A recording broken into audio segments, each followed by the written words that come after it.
जगह कोई बात कि क्या है, क्योंकि इकट्ठा किसी को कुछ समझा देना डायरेक्टली तो वो शायद मुश्किल हो, तो टाइम टू टाइम मैं छोटी छोटी बात करके आपको समझाता रहूंगा वो चीज़ें। पहले ये अंडरस्टैंड करें, देखिए अल्लाह ताला ने ना, ये मैं छोटी सी बात बता रहा हूँ कि सिवेरिटी कैसे पता लगेगी।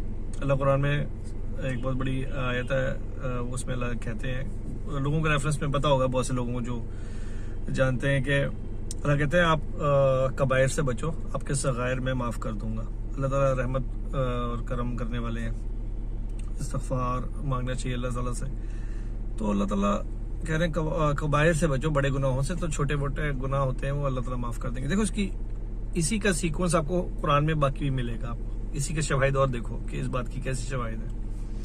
मैं आपसे कहूं कि मैंने अपने में लोगों से पूछा, मैंने कहा कि आपके अम्मी अबू ने आपको मना किया कि कमरे में, माँ बाप के कमरे में इजाजत लेके आओ? कहते नहीं। मैंने कहा तो जहन्नम ही हो गए फिर, क्योंकि आपके माँ बाप ने आपको कभी मना नहीं किया, और अल्लाह ने कुरान की ये आयत है, अल्लाह ने कुरान में कहा है कि आप दाखिल हो तो इजाजत लेके दाखिल हो कमरे में।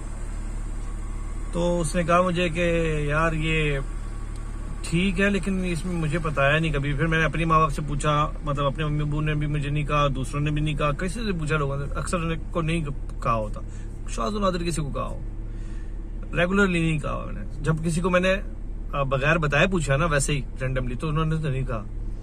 तो मैंने कहा आपके माँ बाप ने कुरान की एक आयत नहीं मानी तो जन्नत में तो नहीं जा सकते फिर वो? तो नहीं, उनको लगा फौरन, नहीं इतनी बात तो नहीं, ये तो क्यों? उसकी रीजन, कुरान में सिर्फ एक जगह पे, पूरे कुरान में एक जगह पे कहा है, ठीक है? अब एक जगह पे कहा है पूरे कुरान में, अब आप उसको क्या उस एम्फेसिस, जिस पे एम्फेसाइज इतना करते हैं अल्लाह ताला बार बार, जिसकी ताकीद करते हैं नमाज की, उस बराबर रख सकते हैं? नहीं।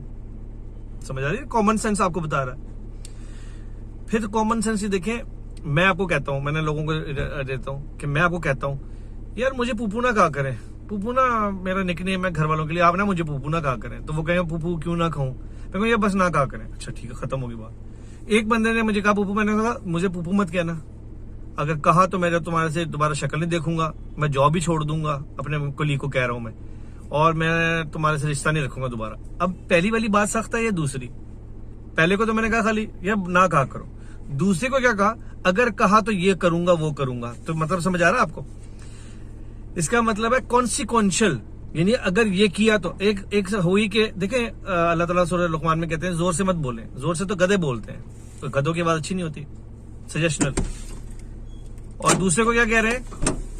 दूसरे को कह रहे हैं कि अगर आप चोरी करें, एक मर्द और औरत अगर चोरी करे, मर्द हो या औरत, दोनों के हाथ काट दो। तो बात समझ आ रही है? दोनों के, यानी मर्द हो या औरत, हाथ काट दो। कॉन्सिक्वेंशियल, तो कितनी तो कितनी इंपॉर्टेंट बात है। बात समझ आ रही है? एक सेकंड में कंप्लीट कर लूं। तो दोनों को गेज करने का तरीका रखें, अल्लाह की रेपुटेशन कितनी है, और रेपुटेशन ना भी हो, फिर उसके बाद ये देखें क्या कॉन्सिक्वेंशियल है बात।